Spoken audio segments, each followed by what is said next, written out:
पूर्व सांसद और समाजवादी नेता इम्तियाज जलील ने आज एक प्रेस कॉन्फ्रेंस आयोजित कर भारत द्वारा पाकिस्तान में की गई हालिया एयर स्ट्राइक पर अपनी प्रतिक्रियाएं दी है। उन्होंने इस हमले को सही ठहराते हुए इसे आत्मरक्षा के अधिकार के रूप में स्वीकार किया और पाकिस्तान के खिलाफ इस कदम की सराहना की। जेव्हा पहलगाम मध्ये हे हल्ला झाला होता, अपेक्षा हे होती की 24 तासाच्या आत भारत जे आहे ते पाकिस्तानवर हल्ला चढवणार,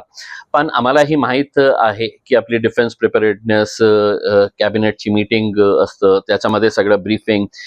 सत्ताधारी पक्ष असो किंवा विरोधी पक्ष, सगळं देशवासियांना कॉन्फिडन्स मध्ये घेण्यात येते आणि त्याच्यानंतर जे भारताने आज जे पाऊल उचललेलं आहे, जे पाकिस्तानच्या जे टेरर कॅम्प्स जे आहे त्याच्यावर जे हल्ला चढवलेला आहे, आम्ही त्याचं स्वागत करतो आणि सर्व देशवासियांच्या वतीने आम्ही हे सांगतो की पूर्ण देश जे आहे ते सरकारच्या आणि डिफेन्स आर्म्ड फोर्सेसच्या पाठीशी उभे आहे, पूर्ण ताकदीने उभे आहे आणि अपेक्षा हे आहे की या हल्ल्यातून पाकिस्तानला एकदा धडा शिकवण्याची खूप आवश्यकता होती, ते त्यांनी करून दाखवलेला आहे। किती दिवस चालणार आहे, पुढे काय काय होणार आहे ते आर्मीचा निर्णय असणार आहे, डिफेन्सचा निर्णय असणार आहे। जे काही असेल, पूर्ण देशवासी जे आहे ते आनंदी आहे, संतुष्ट